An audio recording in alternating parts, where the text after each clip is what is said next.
Hello everyone, welcome back to my new blog. কেমন আছেন সবাই? আশা করছি সবাই ভালো আছেন। আজকে আমি সবজি খিচুড়ি রান্না করব, যেহেতু আব্বু আম্মু বাসায় কেউ নেই, তো খুব সামান্য পরিমাণে চাল আর ডাল নিয়ে নিয়েছি। তোমাদের ভাইয়া বলছিল আজকে সকালে যেন ওর জন্য খিচুড়ি করি। আসলে প্রতিদিনই ওকে আমি সকালে রুটি করে দেই, তো আজকে বলছে খিচুড়ি খাবে, এই জন্য ভাবলাম তো ঠিক আছে। বাচ্চা কাচ্চারা এখনও ঘুম থেকে ওঠেনি, ওর আব্বু এখনও পর্যন্ত ঘুমোচ্ছে, তো আমি আগে উঠে পড়ি, যেহেতু খিচুড়ি খেতে চেয়েছে তো খিচুড়িটা উঠিয়ে দেই। আর আমি কিন্তু আজকে মাটির চুলায় রান্না করব না, আজকে আমি খিচুড়িটা রাইস কুকারে রান্না করব। আর রাইস কুকারে রান্না করলেও কিন্তু খিচুড়ি অনেক বেশি মজা হয়। তো আমি এখানে সব রকমের মশলা দিয়ে দিয়েছি, আর পেঁয়াজ, রসুন, তারপরে মরিচ, জিরা বাটা, কাঁচা জিরা সব কিছু দিয়ে নিয়েছি, সরিষার তেল দিয়ে নিয়েছি, এখানে পুঁই শাকের পাতা আর পটল দিয়েছি। সবজি আসলে খুব বেশি কিছু ছিল না বাসায়, আব্বু আম্মু বাজার করে দিয়ে চলে গিয়েছে, তো বাজার প্রায় শেষ আজকে, যেহেতু শুক্রবার, তো আজকে হয়তো বাজার করা লাগবে, বিকেলে তোমাদের ভাইয়াকে বাজারে দিয়ে পাঠাবো।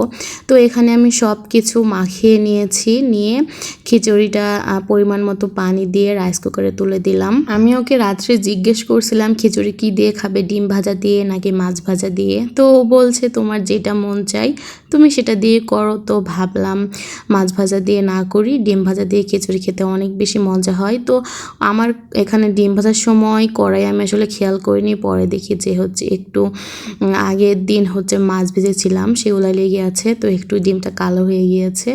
তবুও কিছু করার নেই, যেহেতু ডিমটা দিয়ে ফেলেছি সেভাবেই ভেজে নিলাম। তারপরে এখানে ওর আব্বু ঘুম থেকে উঠে গিয়েছে, আমার খিচুড়ি রান্না হয়ে গিয়েছে। তো আমি ওইদিকে দুপুরে রান্না বসিয়েছি, ওকে বললাম তুমি একটু ভর্তাটা করে নাও। আর আমার বর কিন্তু আমাকে অনেক বেশি হেল্প করে, আমার বাচ্চা কাচ্চাদের যদি উঠে যায় তাহলে আমার যতক্ষণ রান্না বান্না না হয় ও নিয়ে থাকে। তো আমি ওইদিকে দুপুরের খাবার উঠিয়ে দিয়েছি, কারণ ও দুপুরে চলে যাবে, আর ও চলে গেলে কিন্তু আমাকে আর বাচ্চা কাচ্চারা রান্না করতে দেয় না, এজন্য থাকা অবস্থাতেই আমি সব কাজ কাম সেরে নেই।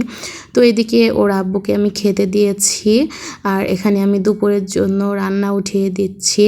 এখানে আমি আজকে রান্না করব মুরগির মাংস আর হচ্ছে পটলের ভাজি রান্না করব। যেহেতু বাসায় আমরা মাত্র 2টা মানুষ, আর বাচ্চাগুলো তো 2টাই ছোট, তো খুবই সামান্য একটু মাংস নিয়েছি।